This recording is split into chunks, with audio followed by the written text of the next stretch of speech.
The LA Kings have secured home ice advantage in the first round of the playoffs against the Oilers, but now await word on a potentially impactful injury. Details on that and more on this edition of Locked On LA Kings.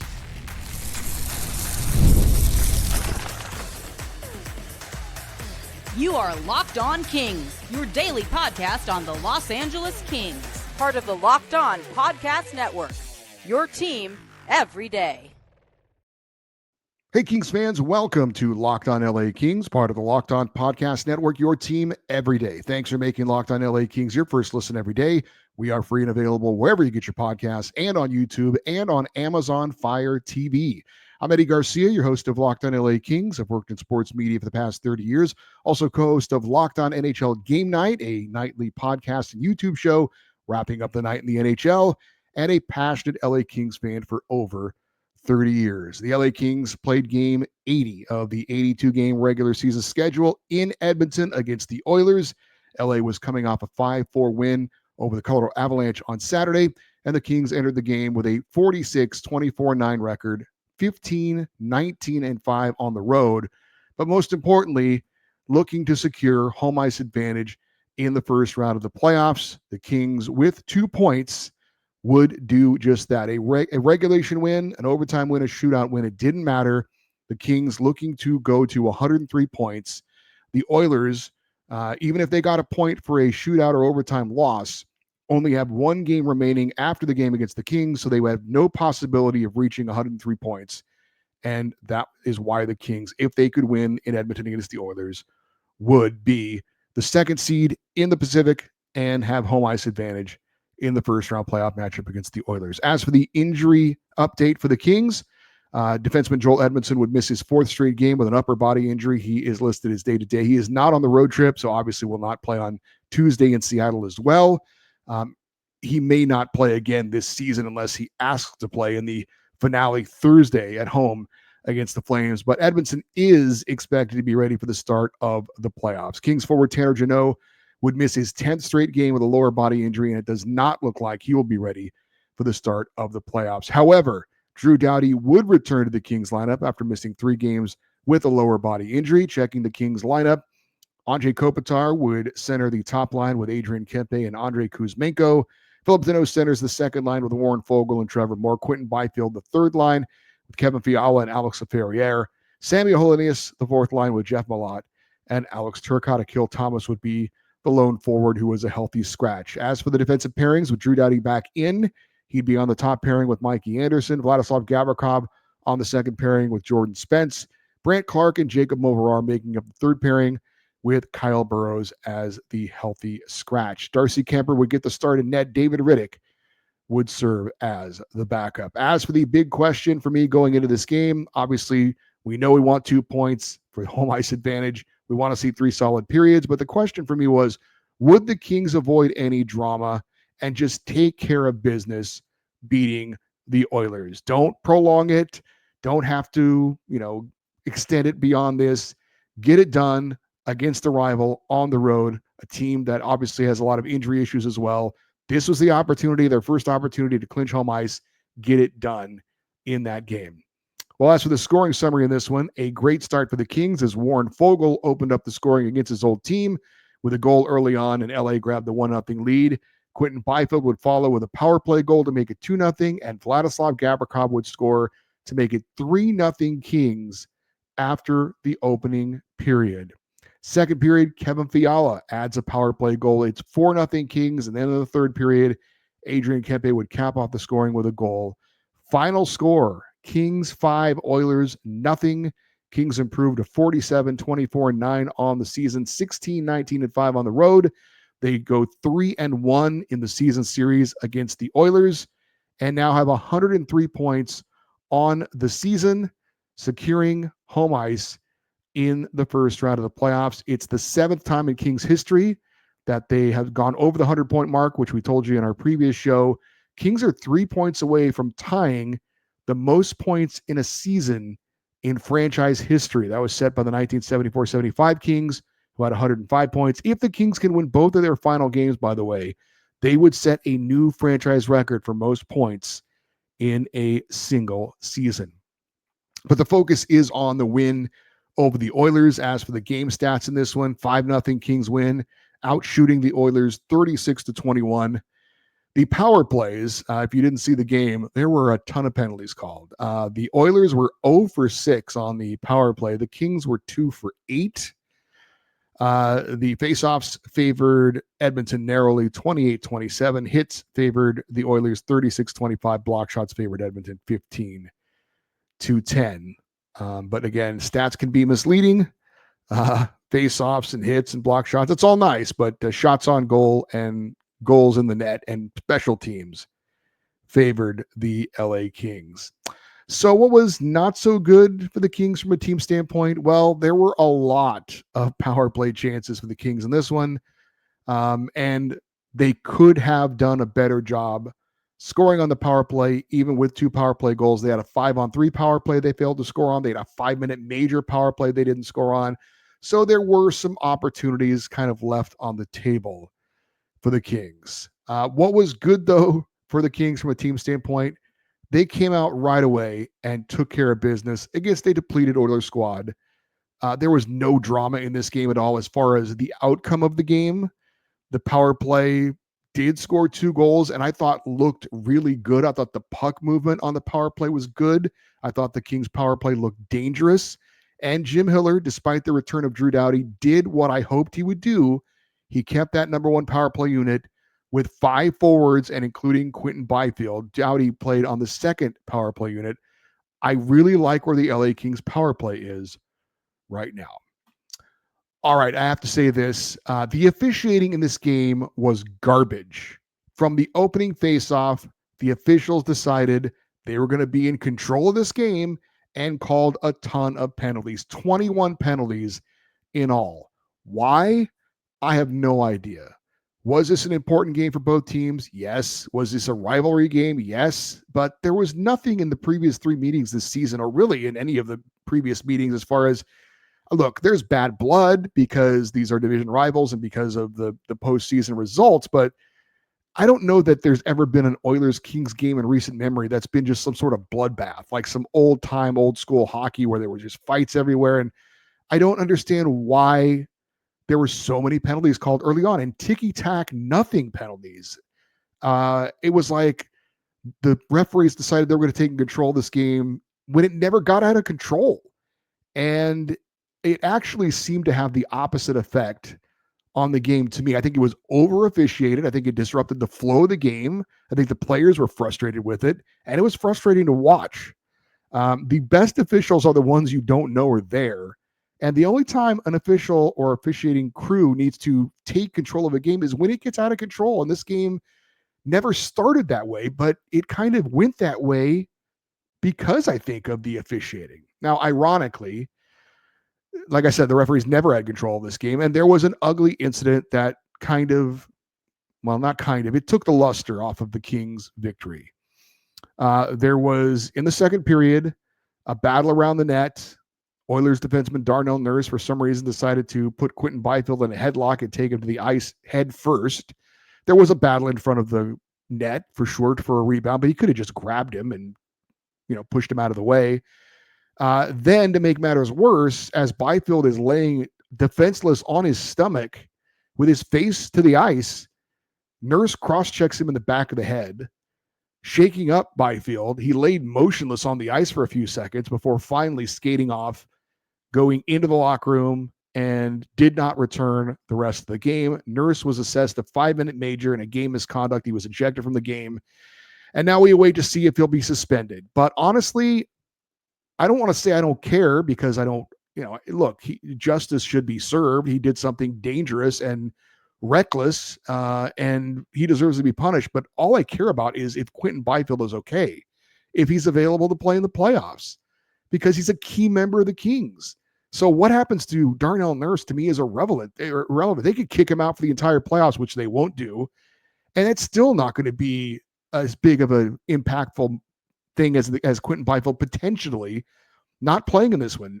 Byfield has obviously been very good offensively, but we're talking about a guy who likely will get the assignment on Connor McDavid in the playoffs. So if he can't go, that's a huge swing in this series. Now, there's no way to know what Darnell Nurse's intent was, but it's hard to believe that he was intending to do anything other than hurting Quinton Byfield. There are certain things that happen in a game where a player can get injured. A huge check into the board, something like that. Those can be reckless. Those can be certainly dangerous, but those are also hockey plays.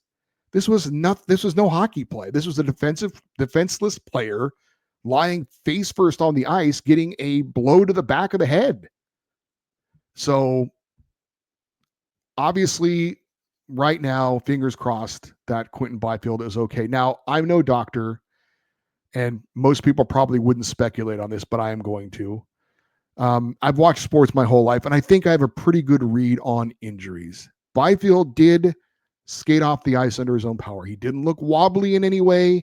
He got to the bench, and then I think it was understandable that either the Kings themselves or the NHL concussion spotters decided to have Quinton Byfield go in the locker room and get checked out. Now, the game was pretty much already over at that point, and even if he checked out okay, it's kind of like, let's err on the side of caution and just hold him out the rest of the night. So I believe that Quinton Byfield will be okay, and I think he'll be ready to go in the playoffs. I don't think he'll play the rest of the season, the final 2 games.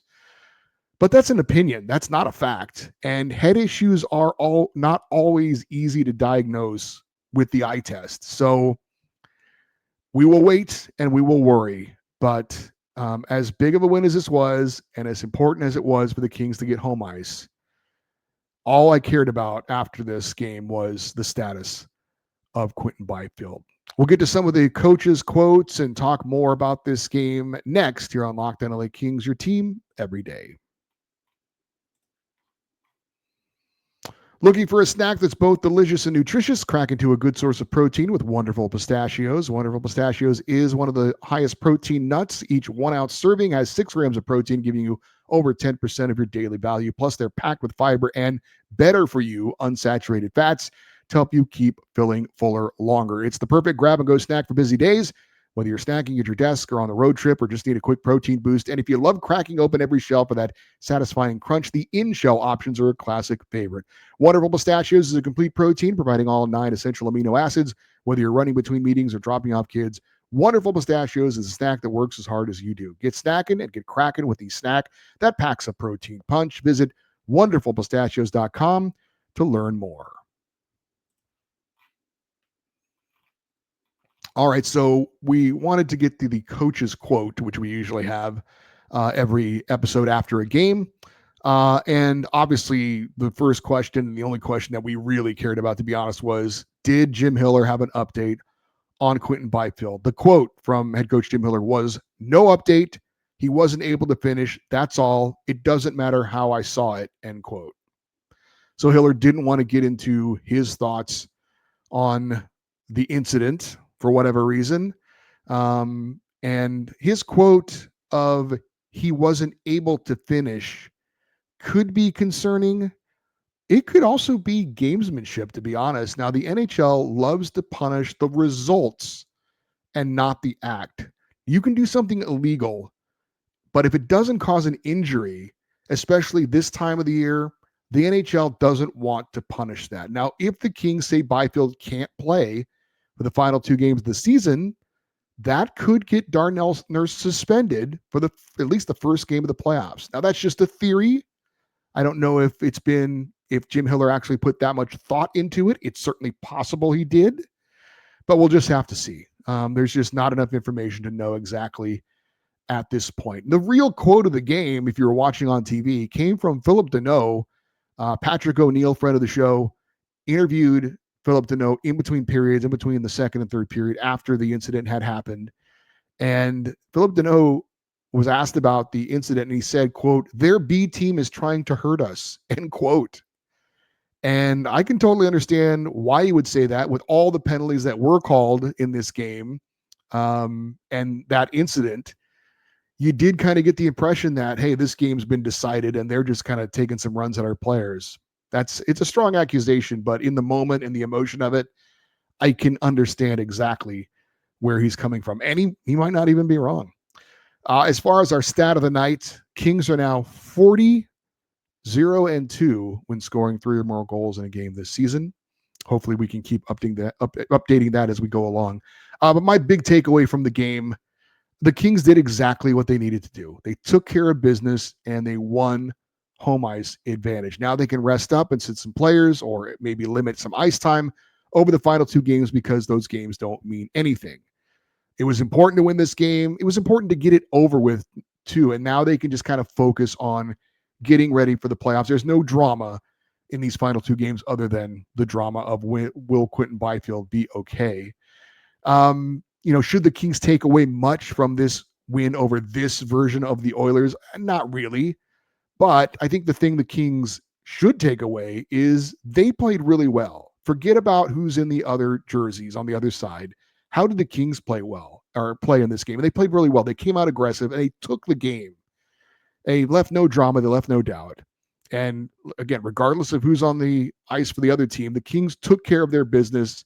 It was a strong effort, solid execution, couple of power play goals, a lot of things to like about that Kings victory. Of course, the biggest thing being getting home ice advantage. Did want to get into some of the individual performances. Darcy Kuemper in net, never really challenged in this game. I think the one big challenge he had, a breakaway, ironically, from defenseman Darnell Nurse. He kind of broke in on net and was all alone, but Kuemper made the save on him. That was probably the biggest save he had of the game.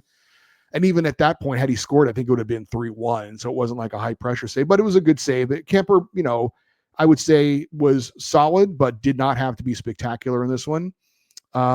He turned aside all 16 shots he faced. Was interesting, and I agreed with the move by Jim Hiller. He took Darcy Kuemper out midway through the third period, just in case, because the game was pretty much in hand, and you never know what could happen in a game. You can't lose Darcy Kuemper for sure. So he took him out of the game. David Riddick came in, made the final 5 saves of the game. So it's a combined shutout between Kuemper and Riddick. It does go down as a team shutout.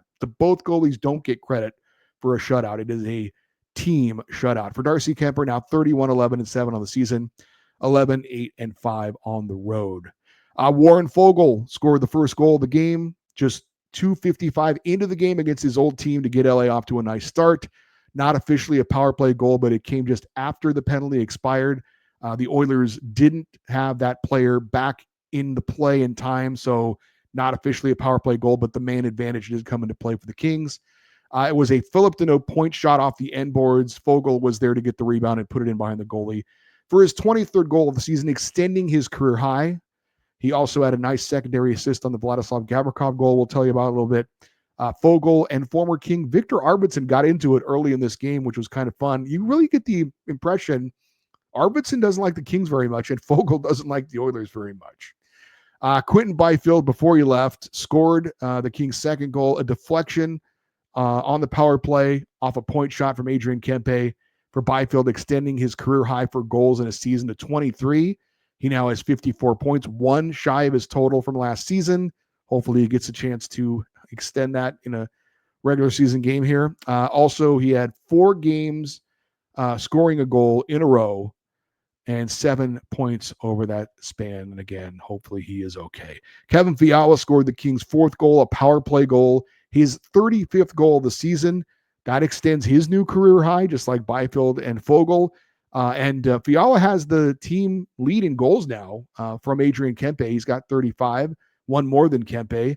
Also for Fiala, his team leading 14th power play goal, a deadly one-timer off a beautiful cross-ice pass from Kempe, scoring that power play goal. Fiala also had a secondary assist on the Byfield goal as well. For Kevin Fiala, he now has 58 points in the season. In the month of April, Kevin Fiala has 7 goals and 8 points in 7 games. Adrian Kempe scored the 5th goal and final goal for the Kings in this one. 2-on-1 with Andrei Kopitar. Kopi feeds him for a nice one-timer. 34th goal of the season for Kempe. He had 2 assists as well, giving him a team high 71 points. He is 4 off his career high for points in a season. Also, the reason the Kings can play that 5-forward setup on the power play is because of the defensive skills of Adrian Kempe. He's an above average defensive forward, but his offensive skills, I think, overshadow how good he is defensively. And he was defending a shorthanded chance in this one, and he put a hip check into the Oilers player, separating him from the puck.